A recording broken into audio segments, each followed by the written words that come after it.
So this is the iPhone 16 Pro, and what's new? Well, we got 4K 120, we got a new photography button, but how good is the video on this phone? Well, that's what we're here to figure out. I need to cut in here real quick to state that this review honestly should be a slam dunk. It should be very easy for me to do as a filmmaker, talking about the video features of the new iPhone 16 Pro and Pro Max. But the truth is that it really hasn't been that easy. Apple has made a ton of decisions when it came to the video features of this iPhone that honestly leaves me scratching my head trying to figure out why they did it. The first one is actually a really unique feature, and it's kind of cool until you actually start using the phone, and that is the new photography button. Now, this new capture button is a new addition to the 16 and 16 Pros, and it is a physical button that you can utilize on the phone. You can press in on it and actually swipe through different features. You can actually change certain things about your image by swiping through the capture button, and then of course, if you press and click down on the button itself, it will actually start recording a video or take a photo. And when you're using your phone by itself in its traditional case, this is great. However, the second you actually go to use it with any other accessories, this is when you start to see the problem. I've got the snap grip cage. It works magnetically attached to the back. The only problem I have with it is with this shutter button, if I press in on it, it actually moves it off the magnet. So that's not really gonna work really well. The next thing I have here is actually a grip, and this is from Freewell, and I think this is the one I'm actually gonna run with for today. The only problem with using a grip like this on the new iPhone is there's very little room to actually attach a grip. So for example, no matter what type of grip you're using, you typically have to watch out for the volume button and the on-off button. But now that there's actually a designated camera shutter button, there's very limited space to where you can put a grip on this new phone. So if you're someone who uses a clamp with your iPhone, that's gonna be an issue. And I don't think that's like a minority group of people. I think a majority of people who create content with their iPhone use some type of clamp, and now that that's gonna actually get in the way of the new iPhone shutter button, I haven't found it in the settings, but I think there needs to be a way to deactivate that button, especially if you're using a clamp setup. Now, I was able to go into the settings of the iPhone and actually turn off the button from being able to trigger launching the camera app. But unfortunately, once you're in the camera app, you can't actually turn this button off, which means if you do plan to use your iPhone with a tripod holder, this may be an issue that you're gonna run into. Now again, this is not all doom and gloom, but it is something I think people should be aware of, especially with this new feature. Dude, some of these shots, I mean, if they color well, dude, you'll never know what camera this was shot on.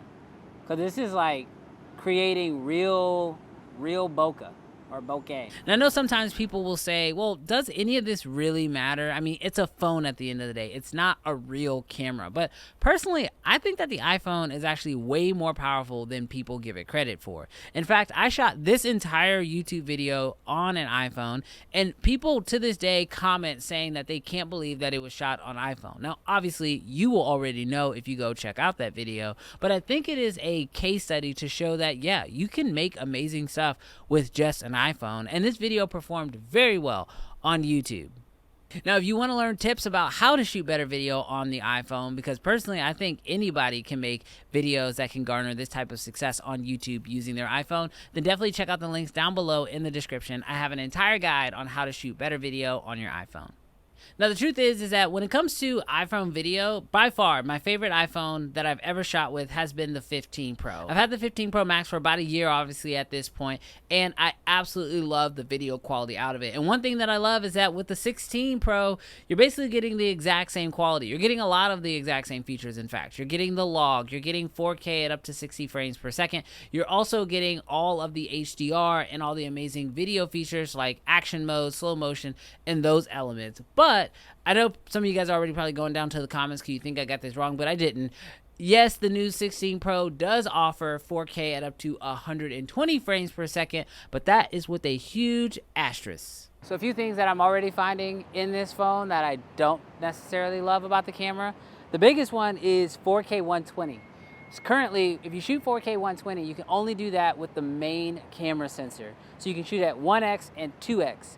But for whatever reason, you can't do it at the 5x camera, and you can't do it on the ultra wide. And I don't I don't really understand why.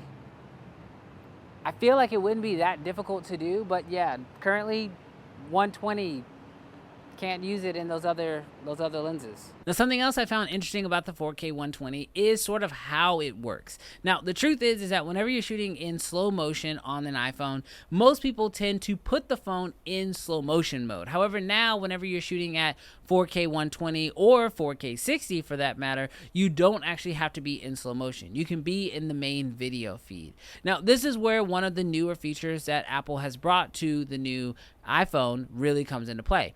Even if you shoot something in the main video feed and then you want to choose to slow it down later, you can still do that. And it doesn't matter if you shoot it at 60 frames a second or 120 frames per second. You can go into your menu, you can change that setting and actually tell it to play it back in that new slow motion mode.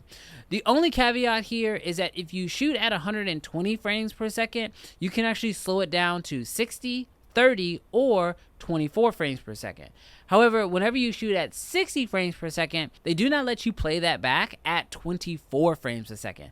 Again, I'm not really sure why this caveat is there, but it just feels like there's a whole lot of if you do this, then you can do that, but if you do something else, then that changes everything, which I think for a lot of people can be a bit confusing.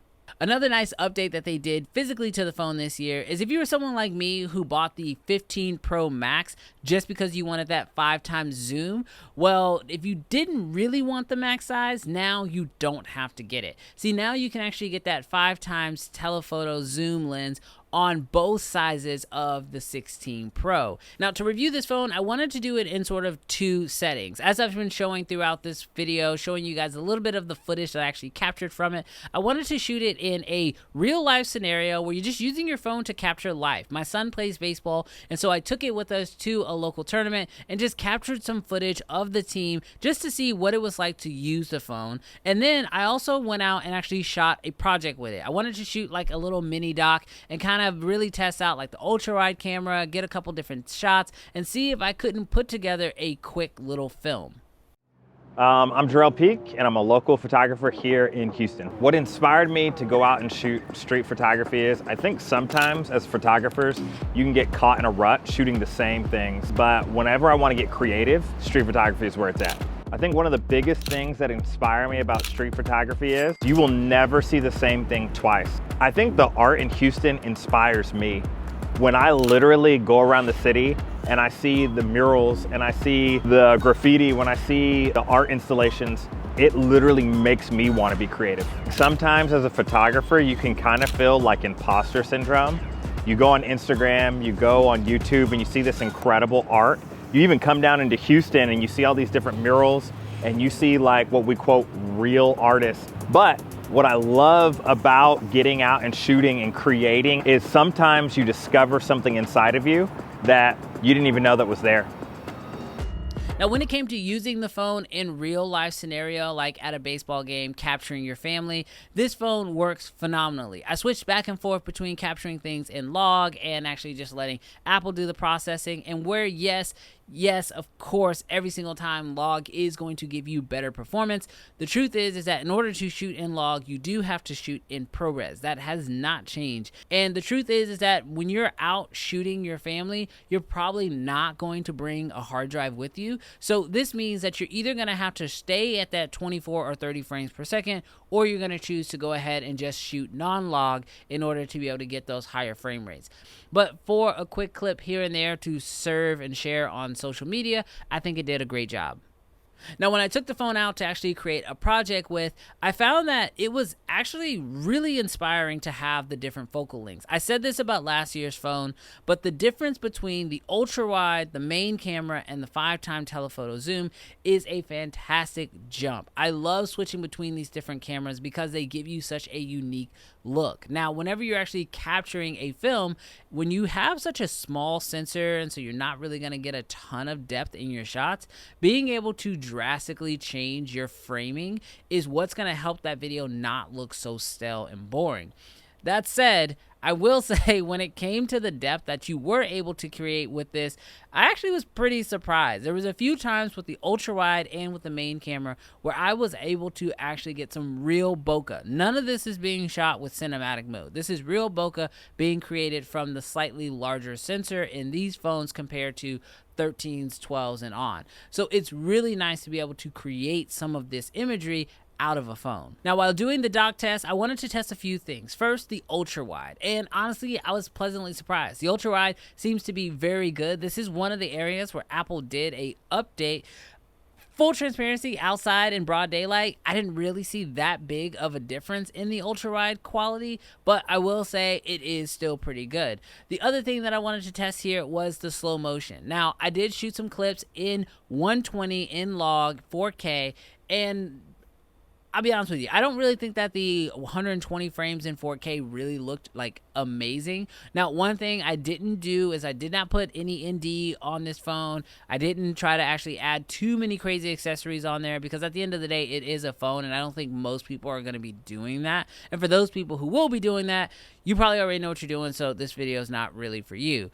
But for those who are just going to be going out and shooting with this phone and testing out the 4K 120 and shooting with it, I don't think it's a massive difference between 60 frames per second, and it wasn't like crazy smooth where I was thinking this is a must on every iPhone going forward. Now, in the spirit of iPhone season, if you are somebody who does want to take advantage of being able to capture better video with your iPhone, I'll not only have the link down below to my course that walks you through the entire thing when it comes to shooting video on iPhone, but I'll also have a special coupon code down below in the description that will save you a little bit on that course. So definitely be sure to check that out. Now, as I said at the top of this video, I personally own the iPhone 15 Pro Max, and a lot of the features that were on this new phone are already on the old phone. The few things that I'm missing is 4K 120, the new shutter release button, and slightly faster USB-C transfer speeds. I don't really feel the need to upgrade to the 16 Pro. Now, that said, there are going to be people who have 12s and older that could absolutely use the upgrade, and it seems like between Apple and a lot of the carriers, they are doing a lot to help you upgrade this year. And so if you can get a good deal, then yes, it could absolutely be worth it. The one thing that I'm most interested in when it comes to this iPhone is Apple Intelligence. And unfortunately, when this phone dropped, a lot of the features for Apple Intelligence still just aren't here. And as an iPhone 15 Pro owner, I'm supposed to get all of those exact same features on my phone. So for that reason, I don't really plan on upgrading for myself personally, but I would love to hear you guys' thoughts on this new iPhone. Personally, when it comes to video, this doesn't really seem like a huge upgrade this year, and probably for the right reasons. I think Apple is spending a lot of time focusing on Apple Intelligence, and I think if that actually goes over really well, that's going to be more helpful to more people. But the truth is I would like to see a slightly better upgrade to the iPhone in the world of video. But I'm willing to take this year off if it means we're going to get something groundbreaking next year. Fingers crossed. Thank you guys so much for checking out this video. If you have any questions, leave those down below in the comment section, and I'll catch you guys next time. Peace.